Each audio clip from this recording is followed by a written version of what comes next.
आदाब, मैं फ़ारूक खान, संपादक इकरा पत्रिका। थार न्यूज़ इकरा पत्रिका के इस चैनल में आपका स्वागत है, आपका इस्तकबाल है। आज के इस एपिसोड में हम बात करेंगे राजस्थान वक्फ बोर्ड के चेयरमैन डॉक्टर खानू खान बुदवाली साहब से कि उन्होंने अपने 4 साल के करीब उनका कार्यकाल हो गया है कि 4 साल में उन्होंने वक्फ जायदाद का अतिक्रमण कहाँ कहाँ हटाया, कहाँ कहाँ डेवलपमेंट हुआ और वक्फ जायदाद से मुताल्लिक, वक्फ कमेटियों से मुताल्लिक जो इल्ज़ामात जो अलग अलग लोग लगा रहे हैं उस पे भी बात करेंगे। तो सबसे पहले चेयरमैन साहब, आपका जो 4 साल के करीब कार्यकाल रहा है, इसमें मोटा मोटा कहाँ कहाँ आपने जो अतिक्रमण हटाया है मोटी मोटी जायदाद का राजस्थान में, उसके बारे में बताइए। देखिए, राजस्थान वक्फ बोर्ड के सीईओ और वहाँ के मेंबरान और तमाम जो कमेटीज़ के जो लोग हैं, उनके द्वारा लंबे समय से जो अतिक्रमित है उनको उठाने के लिए तमाम बोर्ड के मेंबरों के द्वारा जब भी कमेटी बोर्ड के द्वारा नोटिस में आती है और जो समय होता है उसके नियमानुसार जो बोर्ड जो सेंट्रल वक्फ कमेटी 95 का जो एक्ट है उसके मुताबिक कार्रवाई की जाती है। लेकिन इसमें वक्फ कमेटियों में करीबन 23,000 समथिंग कुछ प्रॉपर्टी राजस्थान में जो इंदराज है और कुछ प्रॉपर्टी जैसी है जो रेवेन्यू में इंदराज नहीं है, उसको छुड़वाने के लिए वक्फ बोर्ड ने लंबी जद्दोजहद के बाद 4 साल के अंदर सबसे पहले हमने राजस्थान के अंदर जो कार्रवाई की, उस कार्रवाई का अच्छा परिणाम आया। चाहे झुंझुनू की प्रॉपर दरगाहों के अंदर जो करीबन 180 दुकानें थी जिसका प्रस्ताव था और उन दुकानों कुछ नाजायज़ बनी चुकी थी, उनको सरकार के द्वारा हमने प्रस्ताव लेकर के करीबन उन दुकानों को हटाने का कार्य किया गया। एक सबसे बड़ा वहीं सिंघाना के अंदर जिस तरह की जो बाज़ार में न्यूसेंस जो लोग, उनको अगर नॉलेज नहीं हो तो कम से कम उनको अधिकार है आरटीआई के अंदर मांगने का भी। लेकिन सिंघाना ज़मीन किसी कारणवश जो पिछली जो कमेटियाँ थी उसमें अलॉटमेंट की गई थी, जिसमें हमें लगा कि वक्फ बोर्ड को नुकसान हो रहा है और निश्चित रूप से उस जो मुआयदा था हमने उसको निरस्त किया गया और वक्फ बोर्ड के हमने ना किसी को वर्तमान में किसी कमेटी को दिया है और बोर्ड के नियमानुसार अगर बोर्ड के मेंबरान और तमाम जो एक्ट के मुताबिक अगर उस लैंड को अगर देते हैं तो बोर्ड निश्चित करता है। लेकिन अभी तक बोर्ड ने सिंघाना ज़मीन को उस भूमाफियाओं के द्वारा, नाजायज़ कब्ज़ों के द्वारा हमने हटाने का कार्य किया है। लेकिन उसके बाद भी हमने भरतपुर के अंदर, बयाना के अंदर जो लंबे समय से जो लंबित जो लैंड पड़ी थी उसको हमने खाली करवाया और वहाँ के कुछ वहाँ के ईदगाह में, मदरसे में, वहाँ के वॉल बनाने में स्थानीय लोगों ने जो जितना सहयोग दिया, मैं उनका भी आभारी हूँ। शहर में भी, नदबई जैसे कस्बों में भी, नगर में भी, कामा पहाड़ी में भी और धौलपुर के अंदर जो रेलवे के द्वारा नाजायज़ कब्जा करने की बात, जो माल गोडाउन कब्रिस्तान को जो रेलवे ट्रैक के बराबर पे जो खाली हमने वहाँ पे स्टे लगवाया उस ज़मीन को बचाने के लिए, क्योंकि एक तरफ सेंट्रल गवर्नमेंट रेलवे हमारे खिलाफ थी और स्थानीय प्रशासन और हमारे राजस्थान के मुख्यमंत्री महोदय के द्वारा हस्तक्षेप के बाद वो कब्रिस्तान को बचाने का हमने कार्य किया और एक जो सिया जो लैंड्स थी उसके बराबर के अंदर जो नाजायज़ जो दुकानदारों के द्वारा, वहाँ के भूमाफियाओं के द्वारा उस ज़मीन पे कब्जा था करीबन 5-6 बीघाओं पे, उसको भी हमने धौलपुर के अंदर छुड़ाने का कार्य किया गया।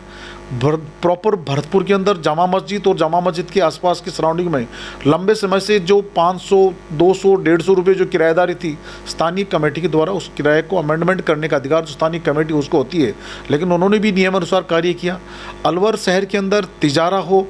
या प्रॉपर सिटी हो, किशनगढ़ बास हो, इन यहाँ पे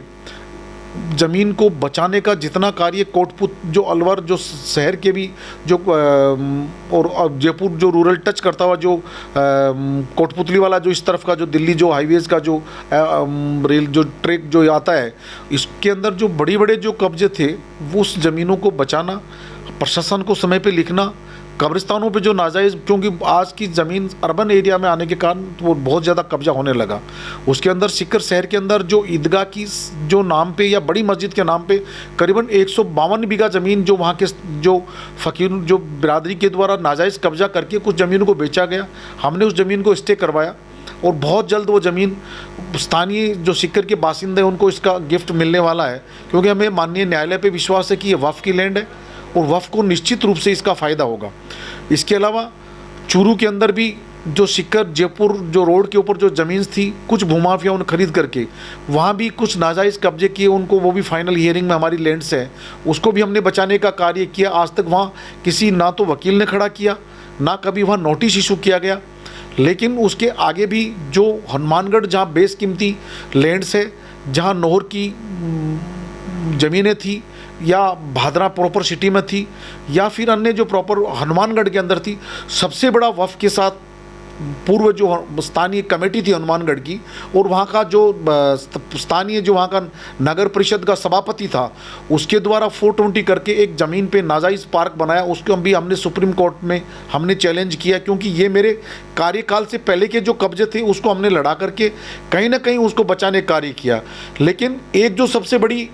एक कोई इंसान जो जिस तरह को उसको झूठ बोलने की आदत पड़ चुकी है कि गंगानगर की बेशकीमती ज़मीन को वक्फ बोर्ड के द्वारा कहीं ना कहीं, वक्फ बोर्ड की ज़मीन कभी अगर उनको बेसिक नॉलेज हो, एक बार वक्फ करने के बाद देवस्थान और वक्फ बोर्ड की ज़मीन कोई भी लाट साहब, हिंदुस्तान का प्रधानमंत्री भी उस ज़मीन को, राष्ट्रपति भी और न्यायालय उस ज़मीन को बेच सकती है। चेयरमैन की तो कोई हैसियत ही नहीं होती है। उस ज़मीन को हमने ना बेचा, उस ज़मीन को बचाने का कार्य किया। जो शायद उनको नॉलेज नहीं हो तो उसको 5 बाई ज़मीन बोलते हैं, जिसका जो अलग अलग जो टेक जो माना जाता है वो कर्नल इकबाल की ज़मीन थी, जिसने वफ़ की 452 बीघा समथिंग लैंड्स थी और वो सादुल शहर के पास जो ज़मीन लगती है और शायद राजस्थान की सबसे बेशकीमती ज़मीन है। वो ज़मीन उसमें वहाँ जो कुरैशी थे, चिरागुद्दीन जो है, उसने कुछ ज़मीन एक सरदार बिरादरियों को कुछ को जो लैंड पे दी। हमने उसको चैलेंज किया, हमारा वो रेवेन्यू के अंदर चल रहा है, हमने बेचने का कार्य नहीं किया। हनुमानगढ़ के जो कोई जो कारी जो फतेह मोहम्मद जो वक्फ बोर्ड के मेंबर रहे, उन्होंने कर्णपुर जो गंगानगर का एक पार्ट आता है, वहाँ 40 बीघा लैंड थी। 40 बीघा ज़मीन को हमने सम्मानीय न्यायालय में केस लड़ा। मेरे आने के बाद हमने वकील चेंज किए, क्योंकि पहले के जो वकील थे उनकी जो जिस तरह की सेटिंग थी, क्योंकि लंबी तारीखें आती थी, ना कभी हियरिंग में जाते थे। हमने माननीय जो हमारे ऑनरेबल जो वकील जो साहिबान रहे, उनमें परिवर्तन, अच्छे वकील पहले भी अच्छे थे लेकिन फिर भी हमने चेंज किया। वो ज़मीन कारी फतेह मोहम्मद से उस आदमी जो बोल रहे हैं उनको सुनना चाहिए कि 40 बीघा ज़मीन हमने करीबन 3 से 4 महीने पहले जो कर्णपुर की जो वहाँ की मस्जिद कमेटी है, उसको मैंने 40 बीघा ज़मीन जो फतेह मोहम्मद कारी जो थे, जो मेंबर वक्फ बोर्ड रहे हैं, उनसे जो उन्होंने जिसको ज़मीन मदरसा चलाने के लिए दी थी, उस इंसान ने अपने मदरसे के नाम ज़मीन कर ली। और इससे बड़ा जो वक्फ का मेंबर अगर इस तरह का धोखा कर सकता है, जबकि वक्फ की ज़मीन को आप ना बेच सकते, लेकिन वहाँ के रेवेन्यू, वहाँ के स्थानीय तहसीलदार, पटवारी के द्वारा सेटिंग करके उस ज़मीन को कब्जा किया। लेकिन हमने खाली करवा के स्थानीय कमेटी कर्णपुर को ज़मीन दी, जिस ज़मीन से वहाँ के तमाम जो उस सराउंडिंग की जो मस्जिदें होंगी उनको चलाने के लिए बिजली, पानी, वहाँ के पेश इमाम, वहाँ के मौज़िन और वहाँ के तमाम मदरसों को वो पैसा खर्च करने का हमने कार्य किया, जिसका फ़ायदा वहाँ के तमाम सूरतगढ़ के अंदर जो हाईवेज़ पे जो हमारी लैंड्स थी, जिसपे एक अपना आपको तथाकथित जो एक पठान करके जो इंसान कहता है कि मैं यहाँ का मुतवली हूँ, मुतवली वक्फ बोर्ड में लिमिटेड है, लेकिन झूठे मुतवली बनना या अस्थायी मुतवली बनना या किसी न किसी तरह से उन पर काबिज होना, क्योंकि गंगानगर का ऐसा कोई एरियाज़ नहीं है जिसपे ज़मीनों पे किसी न किसी की हर बिरादरी का कब्जा है, जिसमें हमने हारे मोस्टली 80 से 90% लोगों को जो नोटिस दिए। इसका फ़ायदा ये कि वफ़ की ज़मीन जो बड़े फैसले 40 बीघा, 60 बीघा, 80 बीघाओं के जो हमारे फैसले हुए, उससे वफ़ को फ़ायदा मिला। नहीं, ये जो आप कह रहे हैं कि किसी ज़मीन को बेचा नहीं जा सकता, प्रधानमंत्री और राष्ट्रपति भी नहीं बेच सकते, तो फिर जो बता रहे हैं आपकी कुछ ज़मीनें बिकी हैं, तो बिक कैसे गई? फिर उन बिकी हुई कितनी ज़मीनें जिन पर आपने एक्शन लिया आने के बाद? देखिए, मैंने कहा ना, बिकने का मतलब ये कह रहा हूँ, ज़मीन वक्फ बोर्ड और देवस्थान की ज़मीन बिक नहीं सकती, नॉट फॉर सेल, क्योंकि ईश्वर जो इनको नाबालिग माना गया, नाबालिग कभी सेल नहीं करता। लेकिन जिस ज़मीन को हमने कारी अब्दुल फतेह को जो ज़मीन दी उस मदरसे को चलाने के लिए, उन्होंने फोर्जरी करके वो ज़मीन अपने मदरसे के अपने बच्चों के नाम कर ली। और जब हमें पता लगा कि ये ज़मीन हमारी जो 40 बीघा ज़मीन हमने मदरसे को संचालित करने के लिए दी थी, उन्होंने अपने बच्चों के नाम कैसे की, तो हमें लंबे समय मुकदमा लड़ना पड़ा। और अभी हमने जो वकील, मैंने कहा ना, हमने पैनल चेंज किया और मेरे आने के बाद हमने जो बार बार हियरिंग यहाँ करो, जो यहाँ के या हाई कोर्ट जो रही, जो ज़मीन हमने उसको मुक्त करवाया है, जो वक्फ बोर्ड का मेंबर रहा हो और इस तरह की वो अगर घिनौनी हरकत करता हो, और अभी भी उन आदमी के पास करीबन 80 बीघा ज़मीनों पे जो हमारे जो लिटिगेशन जो चल रहा है, बहुत जल्द शायद वो ज़मीनें भी, क्योंकि रेफरेंस जो ये मिला है, इस रेफरेंस से निश्चित रूप से वो ज़मीनें खाली होगी। उस ज़मीन के बाद अगर आप बीकानेर शहर के अंदर 9 गजा ज़मीन की बात करें, दरगाह की जो ज़मीन है, वहाँ भी हमें खाली करा करके वहाँ की स्थानीय कमेटी के द्वारा। ये जो ऐसे जो मेंबर या कोई वक्फ कमेटी के लोग या जिनको किसी मदरसा या और कोई इदारा चलाने के लिए वक्फ बोर्ड ने पहले दे रखी हैं ऐसी ज़मीनें, ऐसे कितने एक ऐसे लोग हैं राजस्थान में संख्या अंदाजे से जिन्होंने वहाँ जिम्मेदारी संभालते हुए उन ज़मीनों को खुर्द-बुर्द किया है या उनको बेचा है या अपनी औलाद के खुद के नाम चढ़वाने की कोशिश की है? संख्या कितनी होगी? करीबन ये 40 से 50 समथिंग क्रॉसिंग, एग्जैक्ट मैं नहीं कह सकता, लेकिन 50 समथिंग जो लैंड्स ऐसी है जिसमें उन्होंने खुर्द बुर्द करने का कार्य किया। जिस तरह से झुंझुनू के अंदर जो एक जामा मस्जिद फॉरेस्ट जो है उसकी ज़मीन को उस समय के कुछ मेंबरों के द्वारा, स्थानीय लोकल के द्वारा, कुछ वहाँ के सभापति के द्वारा या एक जो सेठ साहूकार के द्वारा उस ज़मीन को भी खुर्द-बुर्द किया। लेकिन हमने भी उस ज़मीन को करीबन 150 करोड़ रुपए की ज़मीन फारूक साहब हमने बचाने का कार्य किया झुंझुनू शहर के अंदर। आज भी हमारी उस ज़मीन पे स्टे है, जो फॉरेस्ट जामा मस्जिद की बात कर रहा हूँ मैं झुंझुनू के अंदर। आप इसके बाद अगर बीकानेर के बाद अगर आप नागौर आते हो, नागौर में जो स्कूलें, जो सैकड़ी दुकानों पे, वहाँ पे दरगाह पे, वहाँ पे मस्जिद बनाने का कार्य किया हमने। 2 स्कूल के नाम पे जो जिनके नाजायज़ कब्जे थे, करीबन 400 बीघा ज़मीन हमने वहाँ मुक्त करवाई है। जो शमशेर उनकी जो कमेटी, वहाँ के नायब सदर, जो नगर परिषद के जो उप सभापति है, उन्होंने उस ज़मीन को बचाने का, और हमने जो वहाँ मस्जिद बनवाई है, वहाँ हमने जो एक गेस्ट हाउस बनवाया है, आप एक बार विजिट करें कि वक्फ बोर्ड ने क्या वास्तव में काम किया है। अगर काम किया तो तारीफ नहीं, हम निश्चित रूप से मानता हूँ हमारी नेगेटिविटी की, मैं तो कहता हूँ हमारी मुखालफत निश्चित रूप से नेगेटिविटी आती है, उसकी होनी चाहिए। लेकिन अच्छी चीज़, जितने करोड़ रुपये लगा के मस्जिद, गेस्ट हाउस, जहाँ आम जो जायरीन आते हैं, एक स्कूल पे जो लंबे समय से कब्जा था 40 साल से, उस ज़मीन को खाली करवा के उस स्कूल को हमने वहाँ की स्थानीय कमेटी को कहा कि बड़ी पीर साहब की जो दरगाह की वहाँ पे उस स्कूल को वो दरगाह संचालित करें, नहीं कि कोई दूसरा भूमाफियाओं से दोबारा में लड़ाई लड़नी पड़े। लेकिन वहाँ आप रोल की दरगाह की बात करें, ढेक की बात करें, चाहे वहाँ की मेड़ता सिटी की बात करें, हर जगह वक्फ बोर्ड ने वहाँ की कमेटीज़ को वहाँ पे समय पे इनकम सोर्सेज, जो हमारे जो सालों से, किसी 5 साल से, किसी 10 साल से जो कमेटियां एक बार बन जाती है, वो बदलना नहीं चाहती है, ना वो अंशदान देना चाहती है। हम तो लाख रुपए के 7% लेते हैं, 7,000 रुपये, जिसमें से फारूक साहब हम 1,000 रुपये भारत सरकार जैसे रसीद कटती है, भारत सरकार को जाता है। 6% राजस्थान जो हमारा बोर्ड है उसको संचालित करने के लिए हमें मिलता है, उसका भी कई बार हमें इस समस्या का सामना करना पड़ता है। इसके अलावा पाली शहर के अंदर आ जाओ तो वही स्थिति थी, शोजत के अंदर, पाली में, बाली में, ये आगे आपके जो और आगे वाला जो एरिया, रोहट वाला जो एरिया है, उसके अंदर वो, चाहे जोधपुर का अर्बन एरियाज़ में। ये जो आप जो अतिक्रमण हटाने कह रहे हैं, एक अतिक्रमण तो उचंती किसी जायदाद पे किसी दिन हो गया और वक्फ बोर्ड का ऑर्डर हुआ, स्थानीय प्रशासन ने सहयोग किया, उसका हटा दिया। एक जायदाद तो उस तरह की हैं, अचानक हो गया, किसी ने कर लिया। एक जायदाद हैं जो संपदा अधिकारी, ट्रिब्यूनल, इनके ऑर्डर के ऊपर आप लोगों ने अतिक्रमण हटाया, और एक से कोई हाई कोर्ट, सुप्रीम कोर्ट के ऑर्डर के ऊपर जायदाद वक्फ बोर्ड की हो गई। ये तीनों अंदाजे से कितने कितने फिगर होंगे कि आपने उचंती अतिक्रमण कितने हटाए हैं, और ट्रिब्यूनल के ऑर्डर पे कितने, संपदा अधिकारी पे कितने हटाए हैं, और हाई कोर्ट, सुप्रीम कोर्ट से कोई ऑर्डर हुआ ज़मीन का, तो उतनी संख्या कितनी होगी? देखिए, सुप्रीम कोर्ट का ऐसा अभी बड़ा ऑर्डर नहीं हुआ, लेकिन हाई कोर्ट के कई ऑर्डर हुए हैं। जैसे उदय मंदिर का एक ऑर्डर था जिसके अंदर 7 बीघा ज़मीन में, जिसमें बड़े पक्के मकान बने हुए थे, जो अभी करीबन 12 महीने पहले हम, मेरे कार्यकाल के अंदर,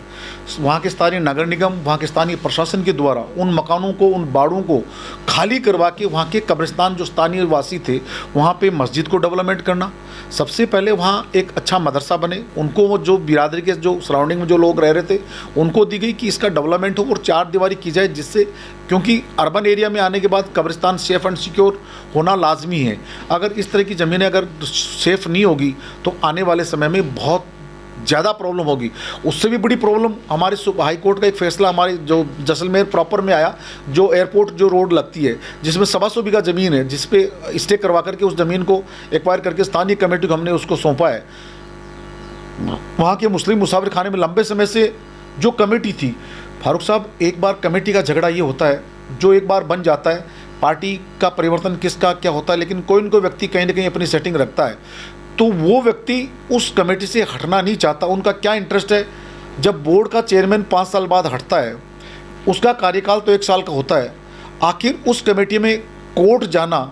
या उस कमेटी के लिए हेजिटेशन करना, ऐसा क्या इंटरेस्ट होता है? वक्फ की संपत्ति तो वक्फ के लोगों के द्वारा मुसलमान संचालित करते हैं। निश्चित रूप से परिवर्तन होने से डेवलपमेंट होता है, वहाँ के स्थानीय व्यक्तियों के द्वारा डेवलपमेंट किया जाता है।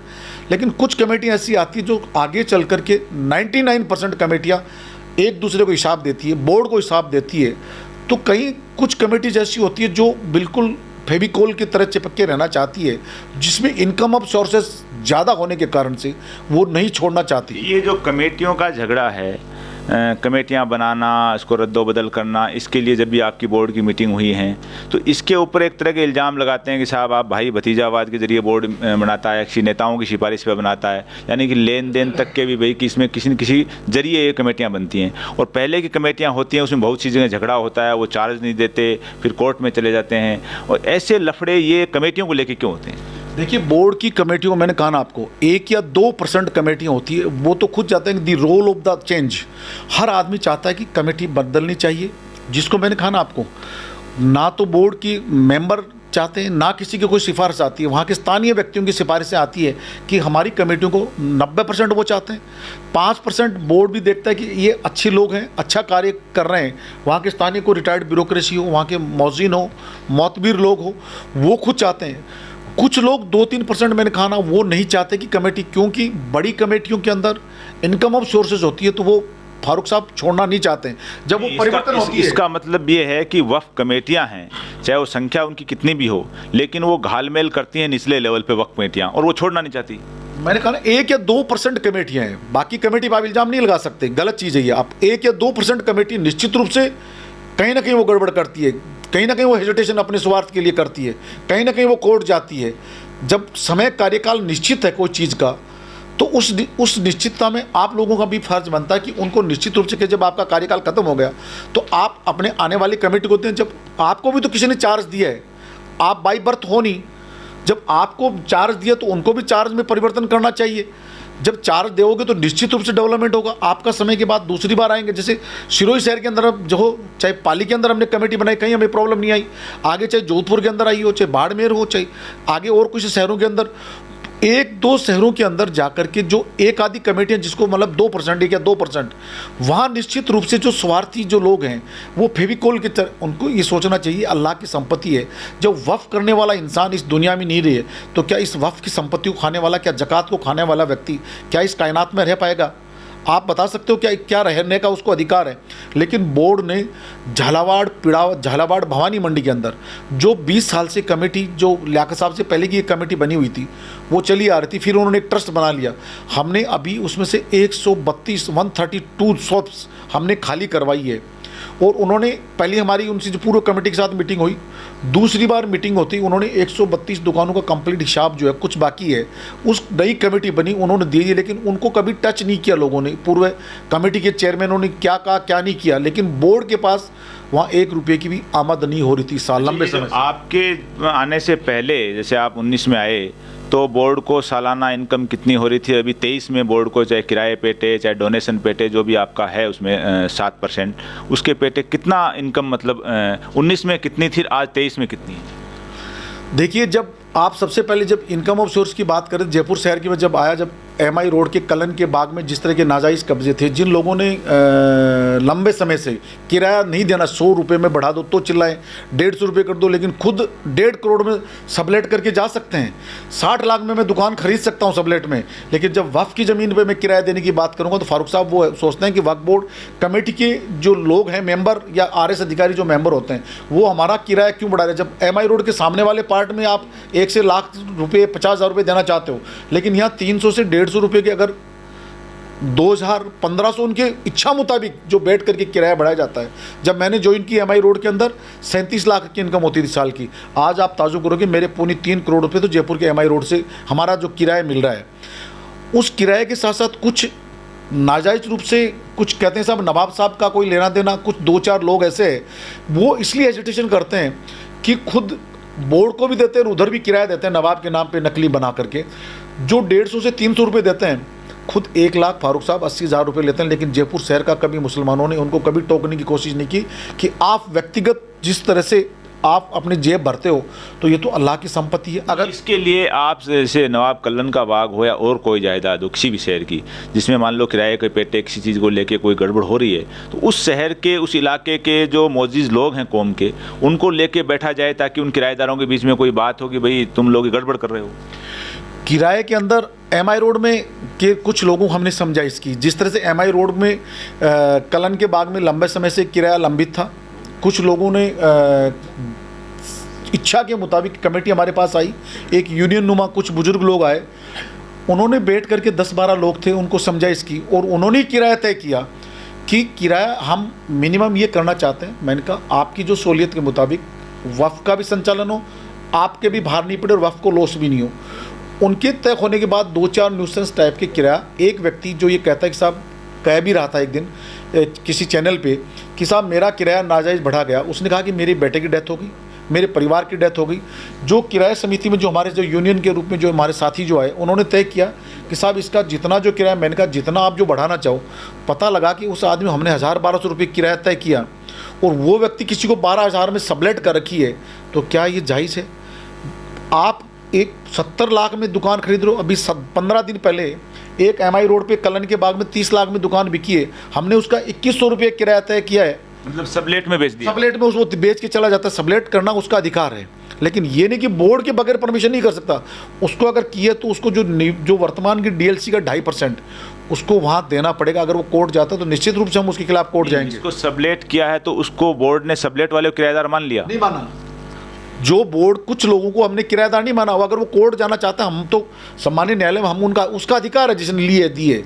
लेकिन हम निश्चित रूप से उसके जाते हैं। हमारी डीएलसी का 2.5% सेंट्रल जो वफ़ कमेटी 95 जो है उसको मुताबिक, आप सामने चमेली वाले मार्केट में कुछ एक दुकानदार को छोड़ के सारे दुकानदारों ने उसको अप्रिशिएट किया, हमें इसका बेनिफिट्स मिला। एमआई रोड के हमें बेनिफिट्स मिला। एमआई रोड की 25 बीघा ज़मीन पर पे जो एमएलए क्वार्टर बने हुए थे राजस्थान के इतिहास के अंदर, को मेरे से पूर्व चेयरमैन रहे होंगे, मैं उनको सबको सल्यूट करता हूँ, लेकिन जितना कार्य इस वर्तमान वक्फ बोर्ड ने किया किसी की हिम्मत नहीं। हमने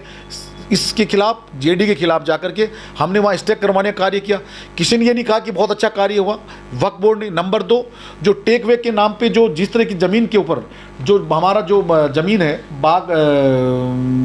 मुमताज़ बेगम के नाम पे, वहाँ जो अच्छे सरमाएदार लोग बैठे हैं उनको पूछा जाए कभी कोई व्यक्ति की आज तक उस व्यक्तियों ने मस्जिद के पैसे को भी हजम कर जाते हैं। 1 रुपया कोर्ट जाने की बात करते हैं, 1 रुपया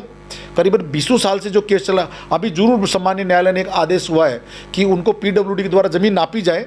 और उस ज़मीन का निश्चित रूप से जो डीएलसी रेट, पीडब्ल्यूडी के जो रेट्स है उसके मुताबिक वक्फ बोर्ड को किराया मिलना चाहिए। लेकिन फारूक साहब,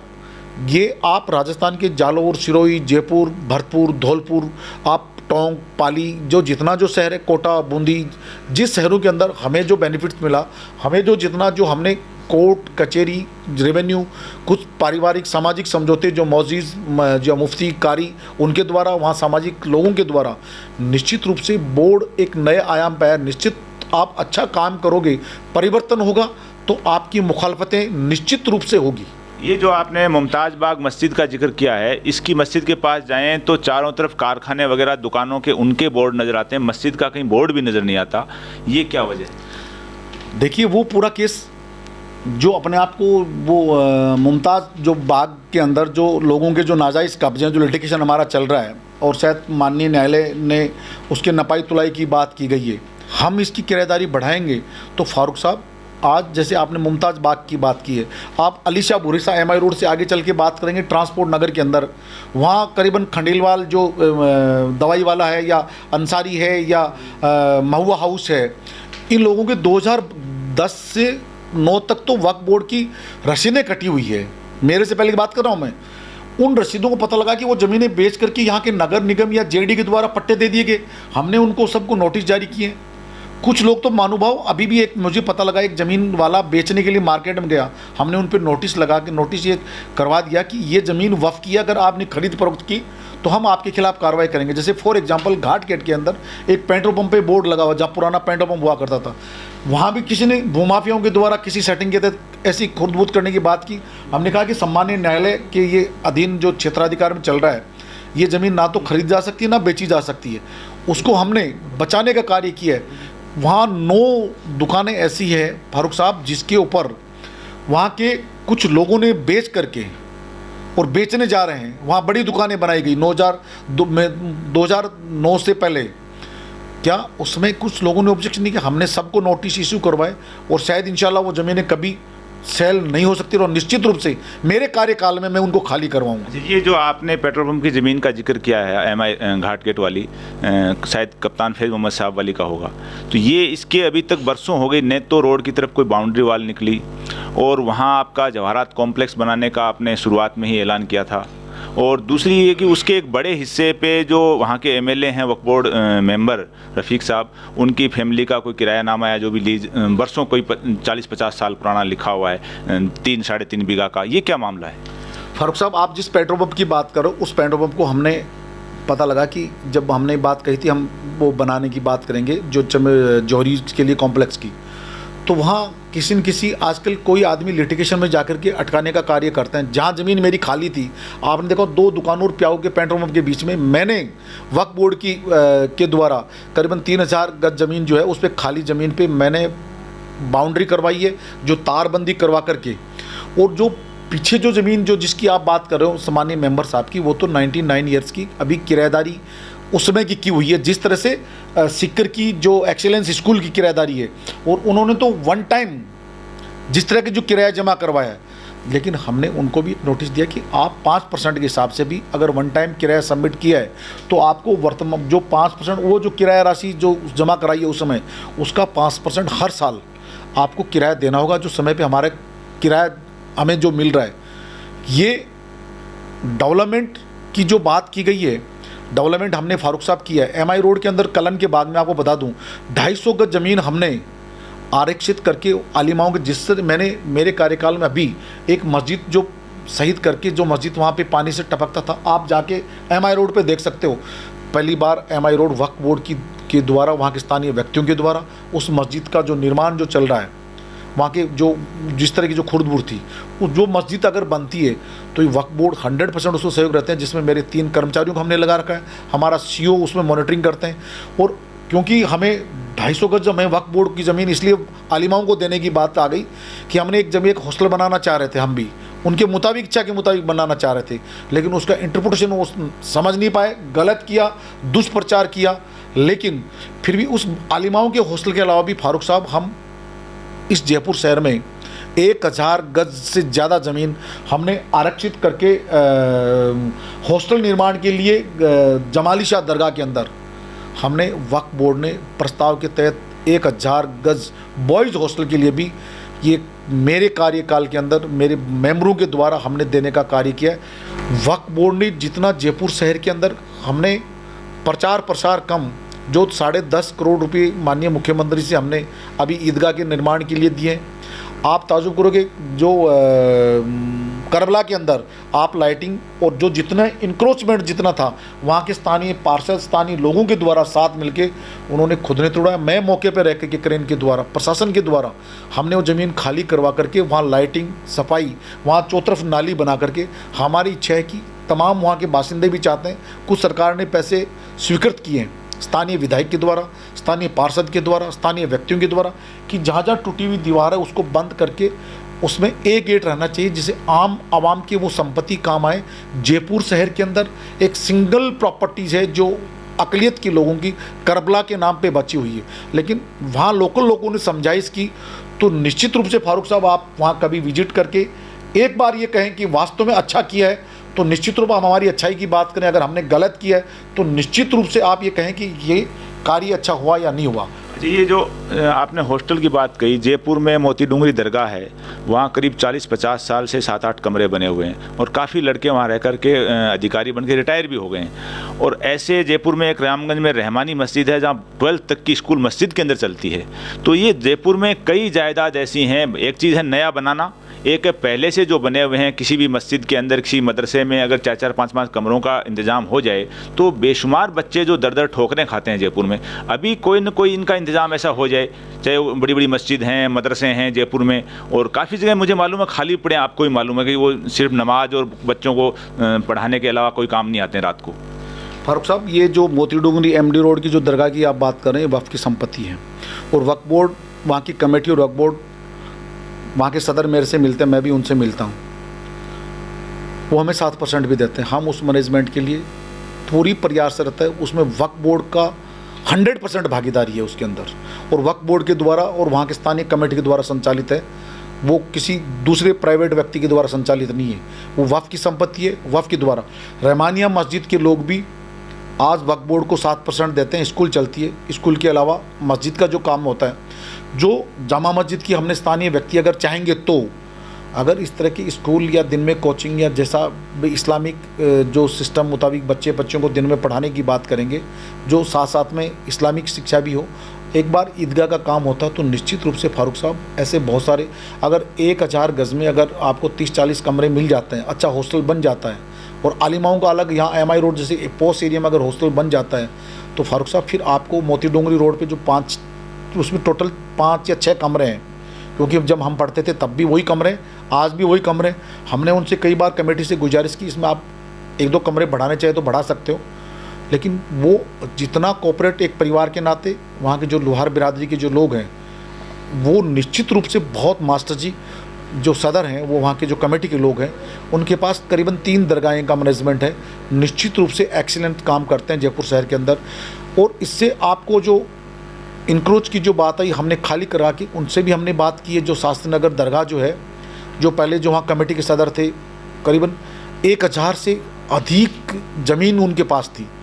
बोर्ड के द्वारा उसको भी खाली करवाने का मेरे कार्यकाल में अभी 2 महीने पहले ऑर्डर हुआ है। फिर भी हमारे खिलाफ हाई कोर्ट में गए, लेकिन इंशाल्लाह हमें उम्मीद है कि वो ज़मीन हमने जैसा वकील उन्होंने किया उस कैटेगरी, क्योंकि जो सीनियर काउंसिल वकील करोगे तो निश्चित रूप से बोर्ड को भी उसी सीनियरिटी के मुताबिक वकील करके उस ज़मीन को खुर्द-बुर्द होने से हमने बचाने का कार्य किया गया। जयपुर शहर की बात कर रहा हूँ मैं, हम वक्फ बोर्ड की ज़मीन को ना तो कभी व्यक्ति ट्रस्ट बना करके कुछ जो लड़ाइयाँ झूठ बोलते हैं कि इस दरगाह पे, इस मस्जिद पे, इस हॉस्टल पे ये कब्जा करना चाहते। हमारी इच्छा थी कि यहाँ आलिमाओं का हॉस्टल बने, वहाँ कोई कॉमर्शियल एक्टिविटी। शास्त्री नगर में कौन सी है? जो मेन जो दरगाह जो है, अमानी शाह जो दरगाह है, उसकी बात कर रहा हूँ मैं। आप सबसे ज़्यादा आज जयपुर शहर के अलावा भी फारूक साहब निम्बेड़ा के अंदर बहुत लंबे समय से कब्जा था ईदगाह का। आप वहाँ की ईदगाह का एक बार विजिट करें कि सरकार के वहाँ स्थानीय मंत्री जो उनके द्वारा कितना बेहतरीन हमने उनसे व्यवस्था करके जो कितना काम करें। एक चित्तौड़गढ़ के अंदर जिसमें ईदगाह की ज़मीन, जिसके अंदर 150 के 125 से 150 समथिंग झुग्गी झोंपड़ियाँ आपने भी मौका देखा है, जिसमें गडरिया लोहार वगैरह बहुत सारे लोगों का बहुत बड़ा जो करीबन 20 से 40 फीट का जो गड्ढा था और करीबन 100 फुट चौड़ा होगा वो गड्ढा, उस मिट्टी भराई का काम भी कि वहाँ की स्थानीय कमेटी और बोर्ड के मैनेजमेंट के द्वारा वो उन लोगों को प्यार प्रेम से समझाइश के बाद वो दूसरे जगह कहीं ना कहीं आप जैसों के द्वारा, दान दाताओं के द्वारा उनको शिफ्ट करवाया गया। आज एक बार इस राजस्थान के वक्फ बोर्ड की उस ज़मीन के की एंड लोग एक बार चित्तौड़ की ईदगाह से राजस्थान के अक़लियत के लोगों को शिक्षा लेनी चाहिए कि किस तरह से एक इंसानियत के नाते 125 लोग जो करीबन 60 सालों से उस पर काबिज थे, वो खाली करके चले गए और वहाँ पे दूसरी जगह शिफ्ट हो गए। कुछ लोगों ने उनकी मदद भी की, वो तो अल्लाह जानता है क्या मदद की, एक गेबी रूप में, लेकिन आज वो लोग सब खुश हैं वहाँ के मैनेजमेंट कमेटी के द्वारा। ये मैं उनको वहाँ के स्थानीय व्यक्तियों को धन्यवाद देना चाहता हूँ। लेकिन समय समय पे प्रशासन के साथ, स्थानीय हर वर्ग के साथ भी हमें जितना कोऑपरेट चित्तौड़गढ़ के अंदर लोग कहते हैं कि यहाँ कहीं ना कहीं सामाजिक तौर से वैमनस्य है, लेकिन जितना सामंजस्य वहाँ देखने को मिला आप सोच नहीं सकते। जो जितना हिंदुओं ने जितनी मदद की उतनी जितनी मुसलमानों ने की, दोनों का वहाँ बराबर का पार्टनरशिप रही, तब जाके आज वहाँ पे अंदर आप ये जो आपका जो शास्त्री नगर अमानी शाह दरगाह का आपने बताया, बरसों पहले जहाँ तक मुझे याद है अंसारी साहब जो चेयरमैन थे, तो एक बात आई थी, कोई प्रस्ताव भी तैयार हुआ था कि जो इतनी बड़ी ज़मीन है उसमें अलग अलग बिरादरी को, मुस्लिम बिरादरी को हॉस्टल के लिए कुछ न कुछ ज़मीन दे दी जाए ताकि 5-7 अलग अलग बिरादरी के वहाँ हॉस्टल लोग अपने आप डेवलप कर लें। ऐसा कोई इतनी बड़ी खाली ज़मीन में जैसे अंसारी बिरादरी है, कुरैशी है, कायम खानी है, पठान है, जिनको अलग अलग तंजीमों को दे के ताकि उसको डेवलप करवा लिया जाए और 5-7 हॉस्टल वहाँ डेवलप हो जाए अमानी शाह में। फारूक साहब ऐसा प्रस्ताव मैंने शायद देखा नहीं है, अगर होगा तो निश्चित रूप से मैं इसकी स्टडी कराऊंगा। लेकिन उसमें एक रेवेन्यू का एक मैटर चल रहा है पूरे जो लैंड्स पे, अभी उसका फाइनल फैसला नहीं हुआ है, उसी समय से चल रहा है। ये जो अंसारी साहब की आप बात कर रहे हो, ये लोग अपनी तरह से अपनी ज़ुबान से कुछ भी मन गढ़ंत बातें करके बाज़ार में किसी चीज़ को फेंकना, प्रैक्टिकल जब होता है केस लिटिगेशन रेवेन्यू में चल रहा है, RAA में जब फैसला ही नहीं हुआ तो कोई इंसान उस लिटिगेशन को अपने आप स्वयं बोर्ड को तो इतना राइट्स भी नहीं है कि हम उसको चैलेंज करके कोर्ट ऑफ कंटेम्प्ट को मतलब उसके खिलाफ करके निश्चित रूप से अगर निपटता है तो वहाँ की कमेटी भी चाहती है। हॉस्टल नीड है जयपुर शहर में, एक नहीं 2-3 हॉस्टलों की,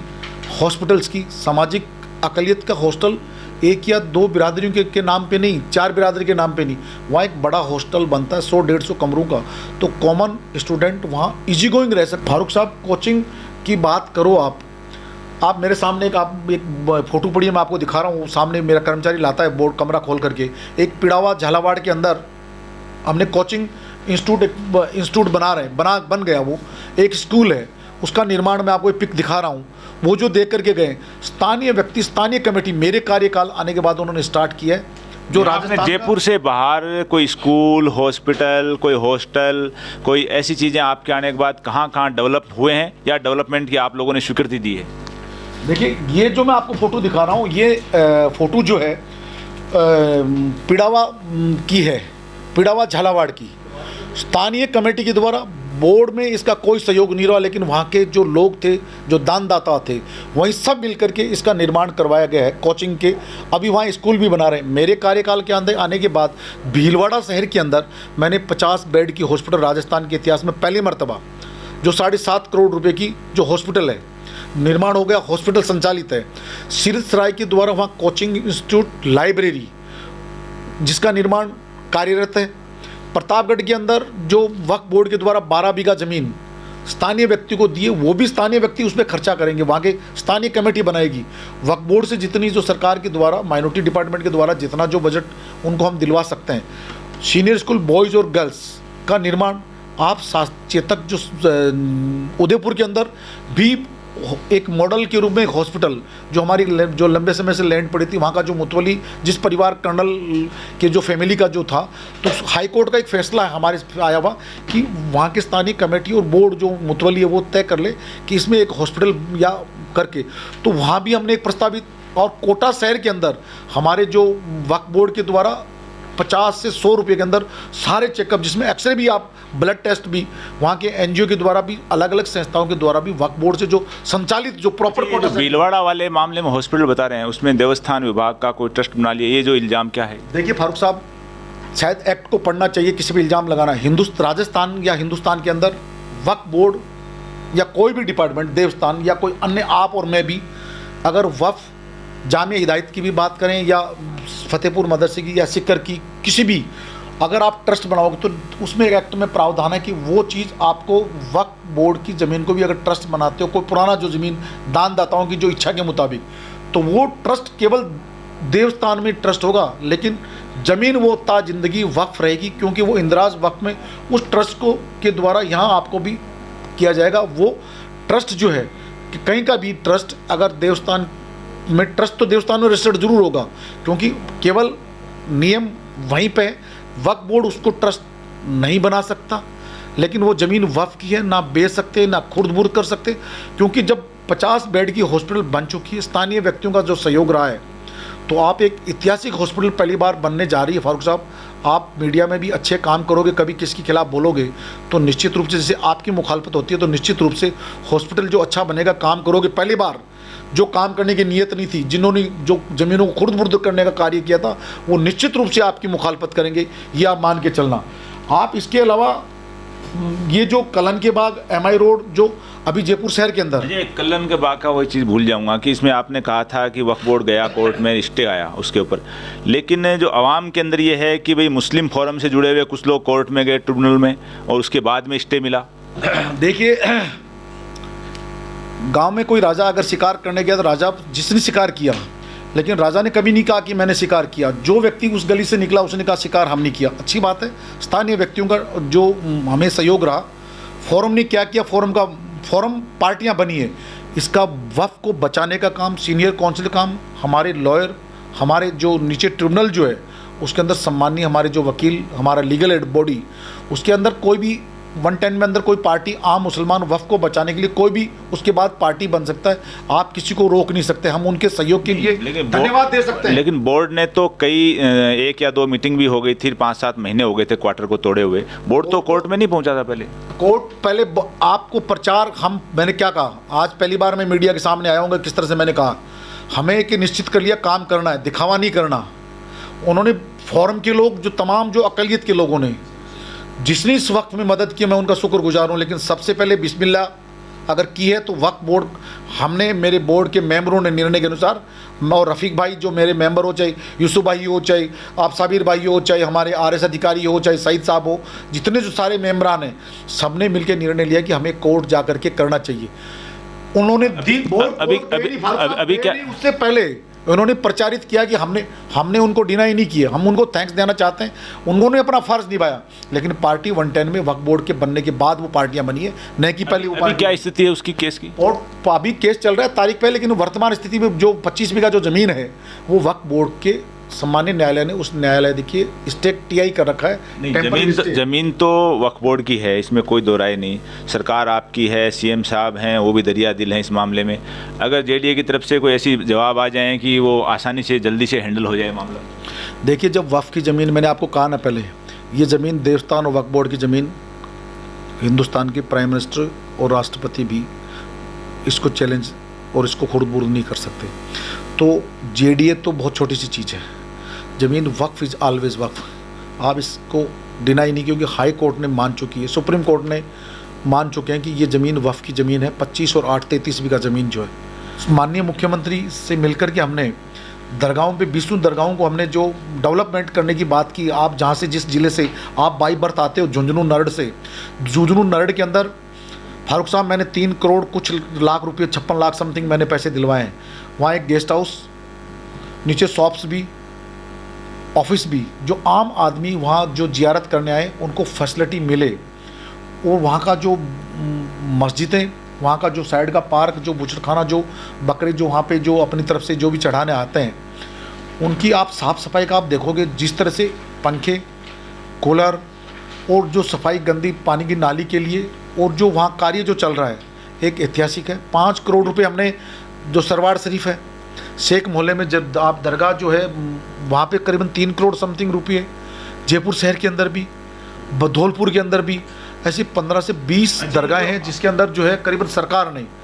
3 करोड़ से 5 करोड़ रुपए दरगाहों में दिए, जो एक हिस्टोरिकल राजस्थान सरकार ने, मुख्यमंत्री जी ने। और पहली बार फारूक साहब आज़ादी से अब फिर हमें 25 करोड़ रुपए माननीय मुख्यमंत्री ने मुझे दिए, 25 करोड़ माइनॉरिटी डिपार्टमेंट को। पिछली बार, पिछले जो बजट के अंदर भी मुझे 5 करोड़ रुपए मिले हैं। जब मैं आया तो उससे पहले इस वक्फ बोर्ड के हालात बहुत ख़राब थे, कर्मचारियों को तो 8 महीने से सैलरी भी नहीं मिलती थी। फारूक साहब, अरे ये जो आपने जो नरड शरीफ का बताया, वहाँ बता रहे हैं कि आप लोग आए या आने से पहले या बाद में कोई हाई कोर्ट का किसी खेत पे मामला चल रहा था, और वो जो भी हो गया उसमें रातों रात प्लॉट कट गए, बिक गए। नरड शरीफ के आसपास में कोई बता रहे हैं? फारूक साहब, एक ज़मीन है करीबन 8 से 10 बीघा ज़मीन, उस पर 300 बीघा ज़मीन है। तो वो जो आपने कहा ना जयपुर में भी कि कुछ लोगों ने अपील में गए और उन्होंने बचाने का कार्य किया, वहाँ 1-2 सामाजिक कार्यकर्ता जो वफ़ का हमेशा काम करते आए। शायद मैं तो 3 या 4 साल से 19 में आया, बीच में फिर ब्रेक लगा, फिर दोबारा आया। तो ये तो मेरे से पहले से एक मामला चल रहा है। लेकिन आज भी उन लोगों के दर्द है जो वक्फ पे काबिज लोगों के जो नाजायज़ कब्जे कर रखे हैं, उन्हीं लोगों ने फारूक साहब जो कब्जे कर रखे हैं, जो सरमाएदार लोग हैं, जो इस वक्फ की ज़कात को खाने की कैपेसिटी रखते हैं, जिनका एक्शन निश्चित रूप से जिन पे केस चल रहे हैं। फारूक साहब जो अखबार में या कहीं ना कहीं हेजिटेशन या वही लोग करते हैं, वही लोग झूठ बोलते हैं। ये दावे के साथ कह रहा हूँ आपके चैनल पर, कई बार आपने हमें दिखाया भी है कि ये लोग इस तरह से बोलते हैं। फारूक साहब, बोर्ड ना जाति से ना भेदभाव से,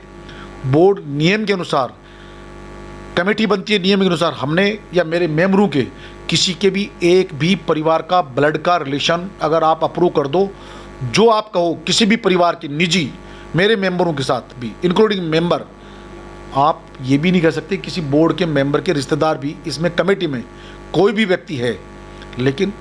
कहना अलग बात है, आरोप लगाना अलग बात है। ये जो रेजिडेंसी मस्जिद का साल भर पहले जो विरोध प्रदर्शन हुआ, फिर कमेटी शायद बदल दी कुछ दिनों पहले, तो ये क्या रहा? इतना बड़ा विरोध भी हुआ और बदल भी दी। देखिए फारूक साहब, मैंने आपको क्या कहा, जो सलीम भाई बार बार, शायद सलीम भाई नाम है उनका, जब कमेटी पहले थी, उससे पहले जो कमेटी बनी और फिर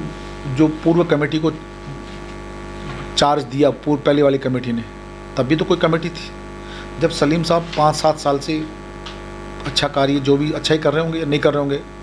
बोर्ड ने पूर्ण रूप से प्रस्तावित किया कि कमेटी में परिवर्तन आना चाहिए। बोर्ड ने बदला, उन्होंने जिस तरह से नारेबाजी की, जिस तरह से उनका राइट है, करना चाहिए, मुखालफत करनी चाहिए, वो अपने अधिकार की लड़ रहे थे। हमें वो किस हद तक लड़ रहे थे हमें उससे नहीं था, लेकिन वो उनका अधिकार था। लेकिन बोर्ड का अधिकार ये था कि एक the role of the change be must, एक होना चाहिए। नए लोगों को खुद कहते हैं वो कि इस टेरिटोरियल लोगों को, जो सराउंडिंग में जो लोग रह रहे हैं, जिसकी सी स्कीम या सिविल लाइंस या जो वहाँ के जो कमेटी के लोग मानते हैं, वो लोग स्थानीय व्यक्ति होना चाहिए। जो वहाँ नमाज, 5 वक्ता जो नमाज़ पढ़ रहे हो, वो व्यक्ति होना चाहिए कमेटी के अंदर। तो कमेटी वहाँ जो चाह रहे थे, कुछ वो इंसान जो लड़ाई लड़ रहा था, वो कन्फ्यूजन की लड़ाई लड़ रही थी। बोर्ड कभी ना तो किसी मस्जिद, केवल सी स्कीम की ऐसी क्या है जिसमें ऐसे बोर्ड को कौन से करोड़ रुपए की लॉस हो रहा है, ऐसी कौन सी करोड़ रुपए की इनकम है जिसमें हम उससे लड़ाई लड़ेंगे। जब उनको सिर्फ इतना सा सलीम भाई को सोचना चाहिए था, उस जो कमेटी के पूर्व सदर है, कि जब मुझे भी किसी पूर्व कमेटी को हटा के चार्ज दिया है तो मैं भी नई कमेटी को, लेकिन फिर भी वो अपनी लड़ाई लड़ी। वो बात है कि मदरसे में कोई बैंक बना रहे थे। बैंक, मेरी बात सुनिए, मैं फिर वही बात, इन्होंने हमारा स्वागत किया। शौकत कुरैशी साहब भी थे, इनसे मेरे बहुत अच्छे रिलेशन थे। एक मेरे मिलने वाले नॉन थे, जो कुछ पैसे उन्होंने कहा कि मैं मस्जिद या मदरसे में लगाना चाहता हूँ। वो आपके ज़िले से थे, कुरैशी थे, एक और मेरे मित्र थे। तो मैंने इनको पूछा कि अगर आप चाहो तो इसमें आलिमाओं का हॉस्टल बना लो, और उस हॉस्टल का निर्माण भी आपके द्वारा होगा, और उसके संचालन भी जो कमेटी होगी वही करेगी। आलिमा के रहने के लिए भी एक मकान बनना चाहिए, और वहाँ का जो पेशिमाम जो हो वो फैमिली के साथ वहाँ रहे। जो लड़कियाँ बाहर रहती है, वहाँ एक कोचिंग इंस्टीट्यूट बन जाए, क्योंकि खुद ही लोग कहते हैं कि बालिकाओं को शिक्षा में आज सख्त आवश्यकता है। हर व्यक्ति चाहता है, इस्लाम में, शरीयत में हम भाषण देते हैं कि साहब एजुकेशन की तालीम का होना बहुत ज़रूरी है। अगर ये मस्जिद के पास रह करके, अगर वो पेशी इमाम साहब रात को 8 ईशा की नमाज के बाद सुबह अगर वो बनता मदरसा, तो उसके अंदर सुबह पेशी इमाम साहब 8 से 12 उस मोहल्ले के बच्चों को पढ़ाते, फिर वहीं पेशी इमाम साहब रहते, उसकी फैमिली रहती। बोर्ड की कभी मनसा कतई गलत ना, तो बोर्ड पहले चाहता था ना वर्तमान। बोर्ड के कर्मचारी, बोर्ड के चेयरमैन तो ऐसा ही होते हैं, कॉन्ट्रैक्ट बेसिस होते हैं, टाइम ऑफ पीरियड्स होते हैं। लेकिन उनकी समझ, हमने कहा कि अगर आप, ये बच्चियाँ रहती है ईशा की नमाज के बाद, ये बच्चों को अगर आप आलिमाओं के रूप में देखना चाहते हो, तो ये लड़कियां खुद, हमें कुछ लड़कियां मिली कि अगर मिल जाते हैं तो हम 1000 रुपये पेशीमाम को हम हमारी तरफ से वजीफ़े के रूप में, हम हमारी इच्छा से हदिया के रूप में हम पेशीमाम को देंगे। कुछ बोर्ड ने तय किया कि हम भी दे देंगे, उसमें वो एग्री थे। उसमें इनको कन्फ्यूजन हुआ कि बोर्ड उसमें कॉमर्शियल बनाना चाहता है। कॉमर्शियल नहीं, मैंने कहा अगर आप इसमें, भाई दुकानें आज मस्जिद के जो अभी शीश की मस्जिद में दुकानें बनी हुई है, क्या उन्होंने किराए पे नहीं दे रखी? क्या जब उसका किराया आता है मैनेजमेंट कमेटी के पास आता है, वो भी ऐसी चीज़ होती है जिसमें बच्चियां डिस्टर्ब नहीं होती, क्योंकि दुकान बनती है तो निश्चित रूप से वहाँ गर्ल्स रहती, तो कुछ चाय पानी वाली ऐसी छोटी थड़ियाँ बन जाती, तो वहाँ गर्ल्स डिस्टर्बेंस होती, क्योंकि सामने मस्जिद है, वहाँ आलिमाओं के रूप में रहती। शरीयत का एक क्राइटेरिया होता है, उसको पर्दे को देखते हुए, लेकिन उनको उसका वो समझे कि साहब ये तो वक्फ बोर्ड उसको कॉमर्शियल दे करके बैंक को देना चाह रहे हैं, इसको हड़पना चाह रहे हैं, इसको गेस्ट हाउस बनाना, ना तो वक्फ बोर्ड उसमें पैसा लगा रहा था। आप जैसा कोई अल्लाह वाला लोग थे, वो चाह रहे, जब उसको ये पता लगा कि मैं पैसा लगा रहा हूँ और मेरे पैसे की मुखालफत होते, मोती डूंगर रोड पे उन कुरैशी साहब के रिश्तेदार थे, उन्होंने कहा साहब मैं पैसा ये यहाँ नहीं लगाऊंगा, खानू खान जी आप माफ़ी मांग लेना। हमने आमीन पठान साहब के थ्रू कहलवाया, मैंने कहा भैया काहे को हेजिटेशन करते हो, वो पैसा जो कुरैशी जो लगाना चाह रहा था अल्लाह की राह में, उस आदमी ने कहा कि मैं ये पैसा नहीं लगा, हमारा काम इनसे लड़ना नहीं था। ये हेजिटेशन गलत ट्रैक पे लेके गए, गलत ट्रैक पे इन्होंने इस तरह की इतनी लंबी बहन बेटियों को ला करके इकट्ठा करके, कम से कम एक बार डायरेक्ट कभी ना तो मेरे से वो मिले, अगर मिले तो दीन ईमान से आके मुझे ये बता दें कि साहब मैं व्यक्तिगत रूप से, किसी चीज़ का हेजिटेशन सॉल्यूशन नहीं होता है, किसी चीज़ का हेजिटेशन मीटिंग से सॉल्यूशन से होता है, कहीं किसी से बोलने से या किसी चीज़ से नहीं चाहिए। अभी आपने कमेटी बदल दी वहाँ, उस कमेटी को फिर स्थानीय हमारे कुछ मेंबरों ने कहा कि इसको ख़त्म किया जाए। मैंने कहा ख़त्म, हमारा पहले भी इशू नहीं था भाई। किसी ने कहा कि अब उस कमेटी में सलीम नहीं आया, लेकिन सलीम का लड़का आ गया अभी वली में, अभी कमेटी में, उसके परिवार के 2 दिन। हमें उससे कोई एतराज़ नहीं है, कमेटी चले ना। पहले सलीम से लड़ाई थी, वो लड़ाई इंडिविजुअल अपनी लड़ रहा, हमें लड़े, हमें उससे कोई एतराज़ नहीं है। लेकिन उनका समझ का फेर था ना। वक्फ बोर्ड कल कब्जा करना चाहता, अगर करता, वक्फ बोर्ड किसके लिए करता? आरक्षित ज़मीन। बात सुनिए, एक वो कहीं कह रहे थे कि साहब वक्फ बोर्ड की ज़मीनें, मेरे लिटिगेशन ये लोग बैठे हैं, किसी स्कीम की ज़मीन को वो खाली नहीं करवाना चाहते। फारूक साहब, वक्फ बोर्ड हमेशा हर अलग से हम मॉनिटरिंग करते हैं, हर कमेटी स्थानीय स्तर पे, क्योंकि जो कमेटी बनती है वही मोस्टली उस वकील के फीस के पैसे वो कमेटी देती है। आप हमारे कमेटी के चेयरमैन हो तो उस कमेटी में क्योंकि इनकम ऑफ सोर्स आप रखते हो, हमें 100 रुपये के 7 रुपये दे रहे हो, 93 रुपये तो आप रख रहे हो। 93 रुपये में से आपको वहाँ मस्जिद में लिटिगेशन का खर्चा वही देंगे। लिटिगेशन बिल्कुल ये नियम है। अगर बड़ा खर्चा आता है, जहाँ जैसे हमारे MI रोड की ज़मीन हमारे पास डायरेक्ट है, या अजमेर की संपत्ति जैसे हमारे पास डायरेक्ट है, तो इनका लिटिगेशन का 1 रुपये लगे, चाहे लाख रुपये का वकील खड़ा करना पड़े, चाहे 2 लाख का खड़ा करना पड़े, उसका पे वक्फ बोर्ड। जहाँ डायरेक्ट हमारी संपत्तियाँ, बाकी कुछ संपत्तियाँ ऐसी भी है जिसके इनकम ऑफ सोर्सेज नहीं है लेकिन ज़मीनें कीमती है, तो निश्चित रूप से वक्फ बोर्ड, जैसे सवाई माधोपुर में उस समय भी किसी हमारे वकील जो बहुत ज़्यादा हमारे रहे हैं, इस दुनिया में नहीं है, वो वकील साहब तो बगैर बोर्ड की परमिशन ही, एक वकील साहब के फादर तो वकील थे हमारे, वो तो कम से 100 करोड़ की संपत्ति को MOU करके वक्फ बोर्ड को, ये भी आज तक अब पता लगा है कि वक्फ बोर्ड की ज़मीन वो समझौता करने वाला हमारा वकील कौन होता है साहब? वकील तो हमारी वकालतनामा है, हम कहें उतना ही काम करें। वकील इसलिए किया जाता है कि हमारे और उनके बीच में जो कोऑर्डिनेशन है वो सम्मान्य न्यायालय के सामने रखें, लेकिन वकील को राइट्स नहीं। वकील साहब भी कर गए, बिल्कुल। माधोपुर के बहुत अच्छे, जो मैं नहीं कहना चाहता, उनका नाम नहीं लेना चाहता, बताते हैं बहुत अच्छे सरमाएदार थे, हर तरह से उनके बेटे भी वकील हैं, मतलब वो बगैर परमिशन बोर्ड के समझौता कर गए। जब उनके किसी के पन्ने खुलते हैं ना, निश्चित रूप से दर्द होता है। इसलिए हमारा सी स्कीम से फारूक साहब, आपके चैनल से वो कई बार आते हैं, कई बार बोल के जाते हैं। कल भी नाराज़गी नहीं थी बोर्ड को, बोर्ड का हिसाब बोर्ड के नियमानुसार देना पड़ेगा उनको, कल भी और आज भी, क्योंकि जो 7% का है। अगर वो हमारे पास ये कहते हैं कि साहब हमारे वकील से हमारा नहीं है, हम वकील उनको चेंज बताएंगे, साहब फारूक साहब को करना है, A को या B को चेंज करें आप। बोर्ड का कर्मचारी उसके हमेशा तत्पर, बोर्ड का CEO कोऑपरेट करता है। क्या सी स्कीम की जो हमारे महीने के या 2 महीने से गल्ले खुलते हैं, फॉर एग्जांपल कपासना गोला 40 से 30 लाख का गल्ला खुलता है, वहाँ तो एक दिन लिटिगेशन नहीं होता। हमारे सरवार शरीफ भी नहीं होता। अजमेर शहर की तो करीबन सारी मस्जिदों की जो संपत्तियाँ हैं, 250-300 जो भी संपत्तियाँ हैं, उसमें फारूक साहब पेशीमाम और मौजिन,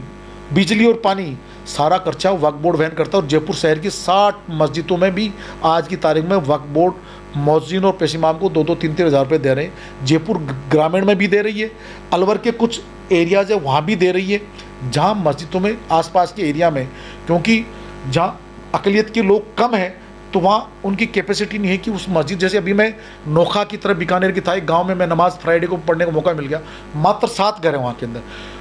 कोलकाता का मस्जिद में जो पेशीमाम थे, वो मात्र उसको 4,000 रुपये रोटी देते हैं। तो हमने कहा भी 2-3 हज़ार रुपये जो भी वक्फ बोर्ड को, जितना जो आप कहोगे वक्फ बोर्ड, उन्होंने कहा हमने मैनेजमेंट के नाम लिया कि कल को पेशीमाम चेंज हो सकता है, लेकिन मैनेजमेंट स्थानीय व्यक्ति चेंज नहीं होते। जहाँ हमें लगता है तो निश्चित रूप से फारूक साहब हम इसमें परिवर्तन लाने की कोशिश करते हैं। हमने ये जो आपने इमाम का बताया, राजस्थान में कितनी मसाजिद ऐसी हैं जहाँ के इमाम मौजिन को जो मंथली जो कफ़ाफ वगैरह जो भी आप देते हो, कितनी संख्या कितनी होगी अंदाजे से? सर, अजमेर शहर की पूरी मस्जिदों को मैंने कहा ना आपको, क्योंकि हमारे पास डायरेक्ट प्रॉपर्टी, हमारा कर्मचारी वहाँ लगा हुआ है, हमारा स्टाफ अलग से 2 कर्मचारी वहाँ लगे हुए हैं, हमारा ऑफिस वहाँ पे है, वहाँ के बिजली पानी भी हम वक्फ बोर्ड वहन करता है। MI रोड की जैसे इस मस्जिद का जो हमने जो काम चल रहा है, इस मस्जिद का निर्माण, जैसे मान लो इस मस्जिद के पेशीमाम और मौजिन, इसके अलावा भी हसनपुर आवा, इस तरफ जो भी एरिया जो सिटी के अंदर भी करीबन 60 मस्जिदों में, जयपुर शहर में भी वक्फ बोर्ड आज उनको कम बेसी जो भी दे रहा है उनकी मदद, क्योंकि आज 8 से 10 हज़ार में किसी पेशीमाम का घर चलना बहुत मुश्किल, जब हमारा घर 50 हज़ार में नहीं चलता। नहीं, ये जो आप अच्छा काम कर रहे हैं, लेकिन और भी अगर जनरली अपन मस्जिद देखें, वहाँ भी 8-10 हज़ार 12 हज़ार से ज़्यादा शायद कहीं नहीं मिलते हैं। तो अगर आप एज ए बोर्ड मीटिंग के अंदर या कैसे भी उन जो मसाजिद कमेटियाँ हैं उनके सदर सेक्रेटरी को बुला करके कि तुम्हारे यहाँ इतने जो पंखे, AC, कूलर के जो खर्चे हैं इनको थोड़ा कम किया जाए, और जो इमाम है मौजिन, इनका कुछ तुम्हारे स्तर पर बढ़ाया जाए। देखिए, हमने जहाँ मौजीन, मैंने कहा ना जयपुर शहर में हमने सर्वे करवाया, हमारी इनकम भीलवाड़ा के अंदर कुछ हमारे इंस्टीट्यूट, आपको बीच में ब्रेकअप दे दूँ, अजमेर संभाग की बात करें, पहले पुराने संभाग की, वर्तमान में उदयपुर में चले गए, वहाँ भी कुछ कमेटीज़ के पास इनकम ऑफ सोर्स होने से हमने भी 30-40 मस्जिदों को मैनेजमेंट किया कि जब पैसे आ रहे हैं तो वहाँ मैनेजमेंट के लोगों को अगर आप कॉपरेट करते हो और समझाइश करते हो तो निश्चित रूप से उन्होंने भी मस्जिद के जो आप जो बता रहे हो पैसे इमाम और मौजिन को भी दे ही रहे हैं। और कुछ जैसे मिसयूज़ जो एसी चला के छोड़ देते हैं, बिजली ऐसी वेस्टेज होती है, उसको भी कंट्रोल। मदरसे को हमने समझाया कि सरकारी मदरसे की इमदाद लेनी चाहिए, सरकार रजिस्ट्रेशन करती है, मिड डे मील देती है। अशोक गहलोत जी जो सरकार जो आधुनिक कंप्यूटरकरण का लेके आए, तो अब 2 टीचर मिल जाते हैं, मदरसे से चलने लग जाते हैं, वहाँ के पैसे इमाम पढ़ाते हैं तो उनको भी कुछ लोग पैसे हदिया के रूप में दे देते हैं। तो ऐसी चीज़ को, सरकारी चीज़ को, जब हमारा हक और हलाल की कमाई है एज ए शरीयत के मुताबिक भी, जो मॉडर्न मदरसे में जैसे सरकार 5वीं क्लास तक 15 लाख रुपए देती है, ऊपर से माननीय मुख्यमंत्री महोदय ने 25 लाख रुपए किए, मॉडर्न एजुकेशन की बात की है, पैरा टीचर की बात की गई है, तो इसका फ़ायदा अगर सरकार देती है, स्कॉलरशिप की बात की गई, माइनॉरिटी स्कूटी योजना की बात की गई, हॉस्टल की बात की गई, हर ज़िले के अंदर। जैसे अभी मैंने चूरू शहर के अंदर कोचिंग के अंदर मैंने वक्फ बोर्ड की तरफ से करीबन 2000 से बहुत ज़मीन हमने वहाँ के स्थानीय कमेटी के द्वारा, वहाँ के जो हमारे जो पीर साहब हैं उनके द्वारा, और 25 लाख रुपए बोर्ड के द्वारा जो हमने सरकार से दिलवाए हैं, वहाँ एक कोचिंग इंस्टीट्यूट बनने जा रहा है चूरू शहर के अंदर। तो क्या बोर्ड अच्छा काम नहीं कर रहा है क्या? बोर्ड जहाँ करीबन 100 लड़कियाँ इस बार मौलाना आज़ाद के नाम से, मौलाना आज़ाद के, अभी जयपुर शहर के अंदर आप ताजुब करोगे, सुबोध में ऐसी बहुत सारे लड़कियाँ आती है जिनका वक्फ बोर्ड साइलेंटली, आज भी मैंने 3 फाइलों पर की हैं कि जिनकी शादियाँ करनी हो। सबसे अच्छा ये लगता है कि इस बार जो लड़कियां स्कॉलरशिप लेने आते हैं या फीस लेने आते हैं फारूक साहब, वो ये कहते हैं कि हमें पैसे जो है 15,000 20,000 रुपये मेरे को नहीं दे करके आप, मेरे ये स्कूल का अकाउंट है, आप वहाँ जमा कराओ, क्योंकि जहाँ ट्रांसपेरेंसी आती है वो हमेशा अच्छा लगता है। और जिनके पेट में बेईमानी होती है वो निश्चित रूप से मुखालफत करते हैं। हम चाहते हैं गरीब का पैसा गरीब की सेवा में,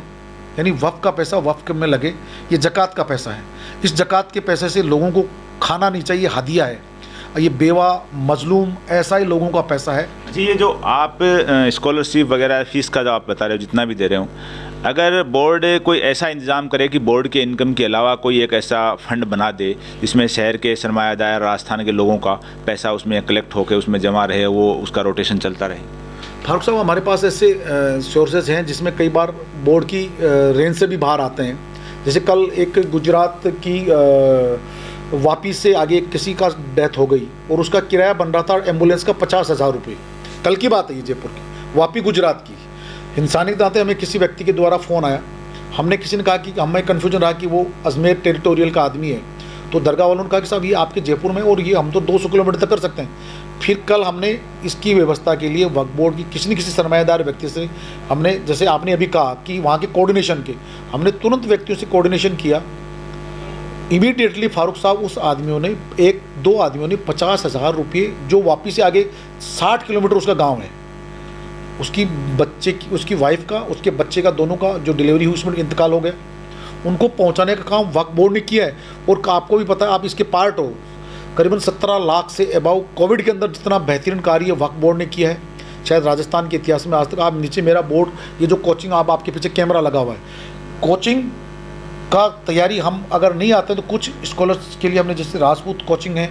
या गोपालपुरा बाईपास पे कोचिंग इंस्टीट्यूट है, जहाँ जितनी लड़के की फ़ीस होती है हम कहीं ना कहीं उसकी व्यवस्था करवा देते हैं। मुझे किसी से सर्टिफिकेट लेने की जरूरत नहीं है, अगर मैं गलत करूँगा तो खुदा के घर इसका जवाब मेरे को देना है। लेकिन जो आरोप और प्रत्यारोप और झूठ बोल के करते हैं, तो निश्चित रूप से अगर अक़लियत के हैं या किसी भी मज़हब के व्यक्ति हैं, लेकिन हमेशा सच्चाई की चीज़ होती है। हिंदू धर्म में ये कहा जाता है कि राम नाम सत्य, और सत्य बोलोगे, अच्छा करोगे तुझे स्वर्ग मिलेगा। और इस्लाम में भी यही कहा जाता है, अच्छे अमाल करोगे तो जन्नती है, नहीं तो दोजक तेरे लिए तैयार है। ये ज़कात का पैसा खाने वाले वो लोग को सोचना चाहिए, चाहे MI रोड हो, चाहे झालावाड़ हो, चाहे कोटा हो, चाहे बूंदी हो, चाहे सिरोही हो, चाहे पाली हो, चाहे गंगानगर हो, चाहे हनुमानगढ़ हो, चाहे झुंझुनू हो, जिन्होंने खाया है निश्चित रूप से उन्होंने कैंसर या किसी न किसी अपने परिवार के लोगों को 100% खोया है। लेकिन हमने ना सिंघाना को बेचा है खानों खान ने और वक्फ बोर्ड ने, ना गिरवी चैलेंज के साथ कह रहा हूँ मैं, और ना हमने गंगानगर की जो ज़मीन, कभी हमने उन ज़मीनों को खाली करवाने का काम किया। और बहुत जल्द 3 फैसले ऐसे आएंगे जो राजस्थान के इतिहास बनेगा कि वक्फ बोर्ड की ज़मीन खाली। अब सुप्रीम कोर्ट, हाई कोर्ट के ऑर्डर के बाद ऐसी जायदाद कितनी है राजस्थान में जो अभी तक वक्फ बोर्ड अपने कब्जे में अतिक्रमण नहीं हटा पाया, सुप्रीम कोर्ट, हाई कोर्ट के ऑर्डर के बाद? देखिए करीबन 8 से 9 केसेस जो हमारे बड़े केसेस हैं जो सुप्रीम कोर्ट में जो चल रहे हैं, जिसमें जयपुर के भी हैं, एक केस झुंझुनू का भी है, जोधपुर के भी हैं, या बाहर झालावाड़ की जैसलमेर के भी हैं केस। उनका जो सम्मान्य न्यायालय का जो फैसला आएंगे, एक जो अभी फैसला आ गया हो लेकिन बोर्ड कब्जा नहीं ले पाया हो। अभी सुप्रीम कोर्ट का ऐसा कोई फैसला नहीं आया हुआ जिसमें हम कब्जा लेके नहीं पाए। अभी जैसे मैंने कहा ना, MI रोड के अंदर हमने बहुत समझा इसकी। जब सलाउत खान जी चेयरमैन थे, उन्होंने 4000 रुपये ग्रीन जो ढाबा था, जिसकी मालिकान जो लेडी थी, जिसका ग्रीन ढाबे वाला 4000 रुपये से किराया नहीं देना चाहता, जो सलाउत खान अब कह रहा है मैं 1000 रुपये से। केस चला और वक्फ बोर्ड को आदेश दिया 1 महीने का समय है, ग्रीन ढाबे का या तो 40,000 से वक्फ बोर्ड को किराया देगा, वो किराया नहीं देगा तो निश्चित फारूक साहब उसको वक्फ बोर्ड कब्जा ले लेगा। और निश्चित रूप से लोकल प्रशासन हमेशा, हमने जब भी कहा है कोऑपरेट करने का कार्य किया है, स्थानीय प्रशासन को, नगर पालिका को, नगर निगम को। कुछ ज़मीनों पे जो पट्टे बने, उसके बावजूद भी कई बार लोकल बॉडी से भी हमें लड़ना पड़ता है, गलत फहमी में वक्फ की ज़मीनों पे पट्टे बन जाते हैं। फिर भी हमने जो धारीवाल जी से मिलने के बाद एक ऑर्डर निकला, नदी नाले देवस्थान और वक्फ बोर्ड की ज़मीन का हमने एक ऑर्डर निकलवाया कि इसके पट्टे नहीं बनने चाहिए, तो पट्टे नहीं बने। ये जो राजस्थान के ऐतिहासिक जो फैसले हुए हैं फारूक साहब, MI रोड पे ईमानदारी से आप ज़रूर आपके चैनल से मुद्दा उठाना, क्या 150 रुपया इस वक्फ की ज़मीन का, या सरमाएदार जो 1.5 करोड़ में ज़मीन खरीद के सबलेट खरीदते हैं,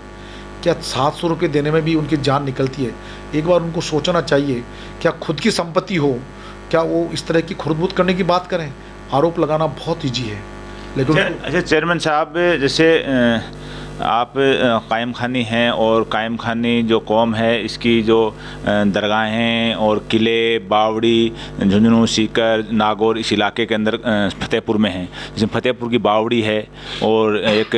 डीडवाना के पास दौलतपुरा किला है। बताया जा रहा है कि वक्फ में दर्ज हैं और जो खुर्द-बुर्द भी हो रहे हैं, अतिक्रमण के शिकार भी हो रहे हैं, जर्जर हो रहे हैं। इस मामले में चूँकि आप खुद उन्हीं के वारिस हैं,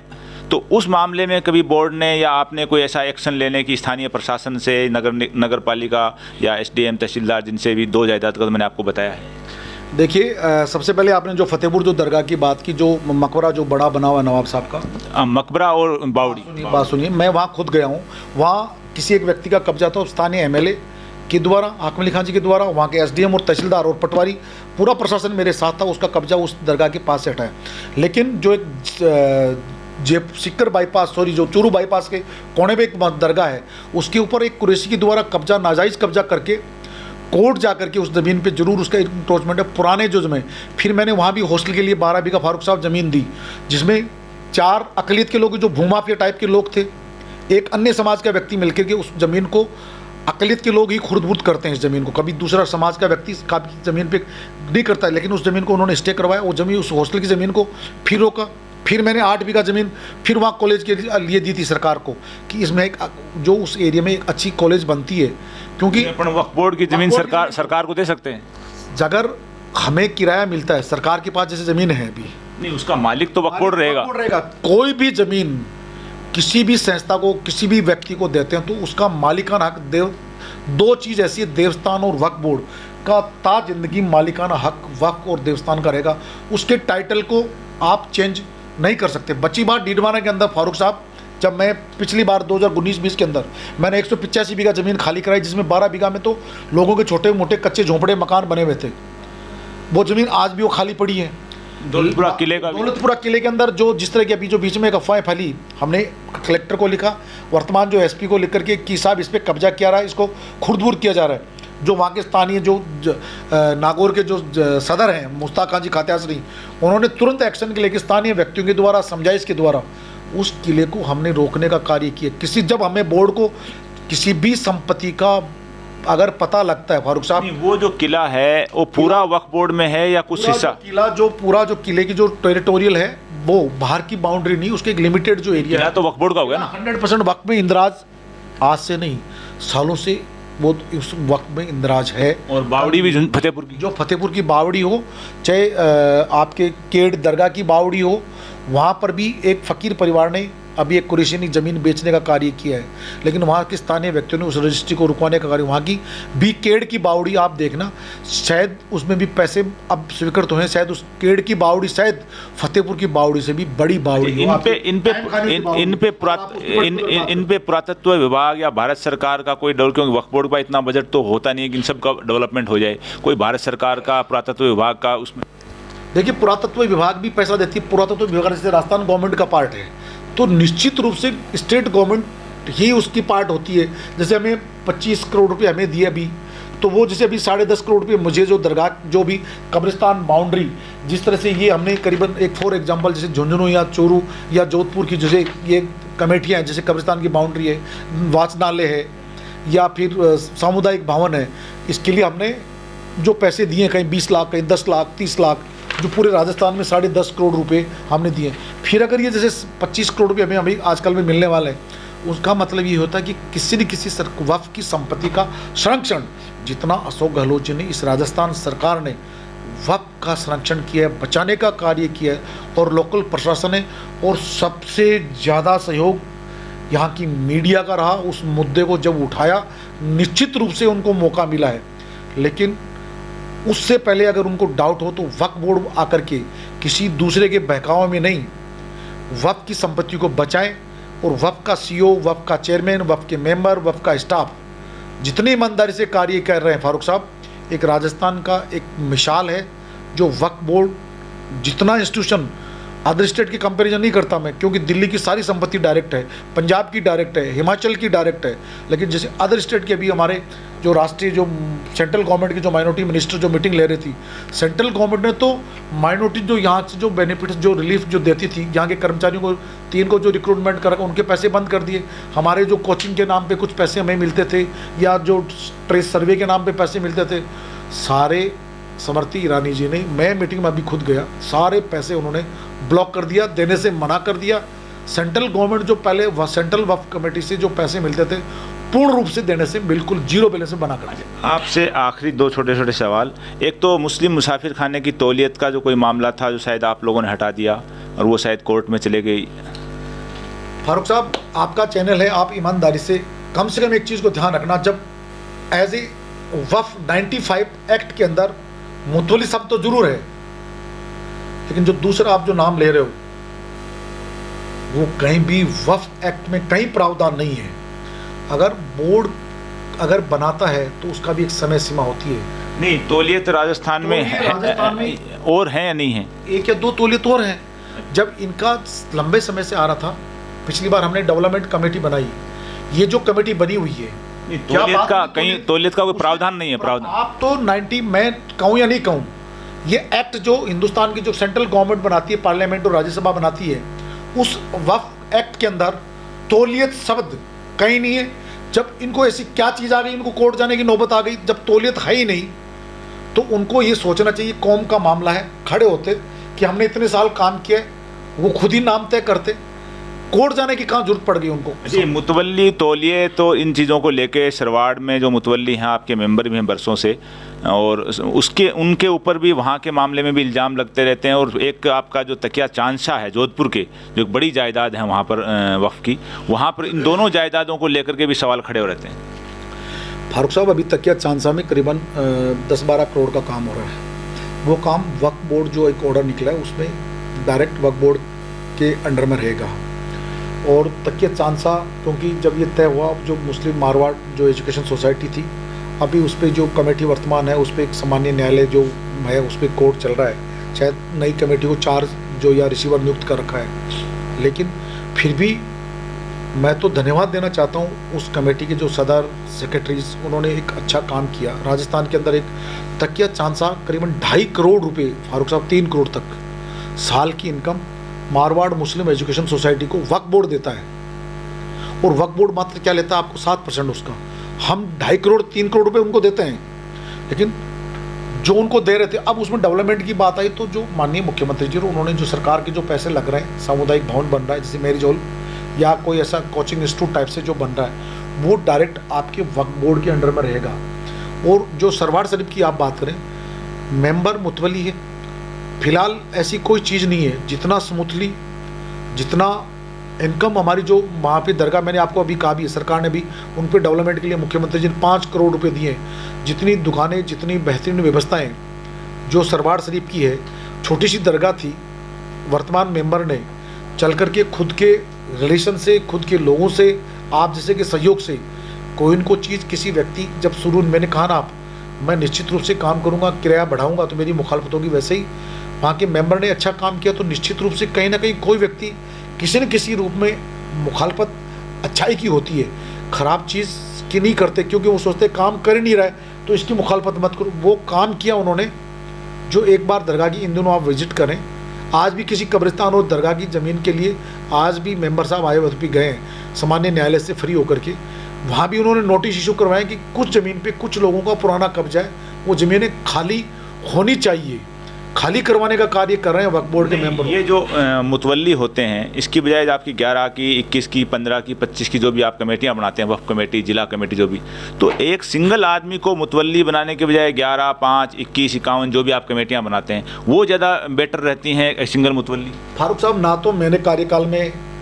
मैंने कोई मुतवल्ली बनाया, ना हमने कोई नया अन्य कोई किया जिससे इस चीज़ पे अंगुली उठेगी। पुरानी चीज़ हमने उनके साथ कोऑर्डिनेट करने की बात की, 2 या 3 नॉन मुतवल्ली टाइप से जो कमेटी, जैसे ये आरजी, जिस तरह की जो मुस्लिम मुसाफिर खाने की तरह जो आप बात कर रहे हो, ऐसी चीज़ें पुराने समय से बनी आ रही है। जब इसमें रिफॉर्म करोगे तो निश्चित रूप से मुतवल्ली शब्द, अगर जैसे ब्लड हेरिडिटी, आपके दादा आपकी ये कर गए कि मेरी ज़मीन मेरे बेटे के बाद मेरा पोता, ब्लड हेरिडिटी रहेगी और मेरा इसका मुतवल्ली मेरा परिवार रहेगा, तो आप उसको टाइटल को चेंज नहीं कर सकते, ये आपका है। ये जो अभी आपके आने के बाद ऐसी पुरानी कमेटियां, नई कमेटियां कितनी होंगी अंदाजे से, जिनकी किसी भी चीज़ को, किराए को लेके, पुराने हिसाब को लेकर के, ऑडिट को लेके जांचें चल रही हैं, आप लोगों ने ऑर्डर कर रखे हैं, संख्या अंदाजे से राजस्थान में पूरे में? करीबन जैसे पुराने हिसाब कुछ कमेटियाँ नहीं देती, जैसे कच्चा हिसाब हर साल ऑडिट एक स्टेट गवर्नमेंट ने, अंदाजे से संख्या कितनी होगी? स्टेट गवर्नमेंट ने तय कर रखा है कि इसकी जो संभाग स्तर पे एक चार्टेड अकाउंटेंट बना हुआ है, जो सरकारी जो अकाउंटेंट है, चार्टेड अकाउंटेंट, उसकी सर्टिफाई ऑडिट वही करेगा, पर्टिकुलर सीए। कुछ 30-40 कमेटियां ऐसी है जो कच्चा लेके आती है, लेकिन हमेशा जब पैसे जमा कराते हैं फारूक साहब, तो वो हमेशा ये कहा जाता है कि पिछला हिसाब जो बैक हिसाब है उसमें अगर वो जब तक ऑडिट नहीं आती है, सीए के द्वारा नहीं आती है, तब तक वो चीज़ ऑडिट मान्य नहीं होगी। कुछ लोग समय पे उसको नहीं भेजना, 5 साल से ऑडिट नहीं करवाना, 2 साल से ऑडिट नहीं करवाना, क्योंकि मैंने कहा ना आपको 23,000 समथिंग है टोटल प्रॉपर्टी, जिसमें 19,000 रेवेन्यू में दर्ज है। तो कुछ प्रॉपर्टीज़ में कुछ लोगों के द्वारा एक अपने आप को ही मान के चलते हैं, जैसे आज एक लेटर आया झुंझुनू से आपके कि मैं मुतवली हूँ, जबकि वो उस कमेटी में कोई पीर जादों के मोहल्ले में, वो उस कमेटी में कहीं मुतवली नहीं है। ये जो डेवलपमेंट देख रहे हैं फारूक साहब, जब मैंने कोचिंग जो यहाँ ज्वाइन की तो इसकी दर की हालात बहुत बुरी थी। ये रंग, डेंटिंग, पेंटिंग, कर्मचारियों की सैलरी, सिस्टम, कंप्यूटर, बाहर विजिट, हमने कर्मचारियों को संभाग वाइज, अलग संभाग के साथ साथ एक एक आदमी को 2-2, 3-3 जिले दे रखे, जिसको 3 महीने में अपनी रिपोर्ट कार्ड PW जो DMW होता है वहाँ पे, उससे वेरीफाई करवा के लाएगा कि क्या खानोखान की ड्यूटी धौलपुर, भरतपुर, करौली है, तो तीनों DMW ने उस पर साइन किए कि खानोखान ने विजिट किया नहीं किए। ये वेरिफिकेशन करते हैं कि वहाँ क्या स्थिति है, कितने लिटिगेशन है, कितनी हमें इनकम आ रही है, क्या प्रॉब्लम है, इसका सॉल्यूशन कैसे किया जाए, इनकम आ रही है कि नहीं आ रही है। ये चीज़ें वक्फ बोर्ड के कर्मचारी और वक्फ बोर्ड के तमाम स्टाफ के द्वारा समय समय में इसकी पूर्ति की जाती है। ये थे डॉक्टर खानू खां बुधवाली साहब, चेयरमैन राजस्थान वक्फ बोर्ड, जिन्होंने हमारे तमाम तरह सवालात के भी जवाब दिए और उन्होंने अपने इस करीब 4 साल के कार्यकाल में क्या क्या डेवलपमेंट किया, कितने अतिक्रमण हटाए, उसके बारे में पूरी विस्तार से बताया। और सबसे बड़ी पीड़ा जो हर जगह होती है कि वक्फ जायदाद का जो किराया जो मामूली है, जो किराया DLC रेट पे या कम से कम सम्मानजनक तरीके से बढ़ना चाहिए, वो जो मार्केट में जो चर्चाएँ होती हैं वो ही दर्द और चर्चा चेयरमैन साहब के पास भी है कि जो किराया है सम्मानजनक तौर पे, DLC तो बहुत दूर की बात है, नहीं बढ़ रहा है। और जो वक्फ बोर्ड की आमदनी है वो भी उससे प्रभावित होती है कि अगर उनकी प्राइम लोकेशन की दुकानें हैं, शोरूम हैं, जो भी जायदाद हैं, उनका किराया अगर एक सम्मानजनक तौर पे बढ़ा जाए तो वक्फ बोर्ड में उसका फ़ायदा भी हो और उसका जाहिर सी बात है मुस्लिम अवाम के भलाई के जो भी काम है उसके लिए बेहतर से बेहतर हो। आज के इस एपिसोड में बस इतना ही। जय हिंद, जय भारत।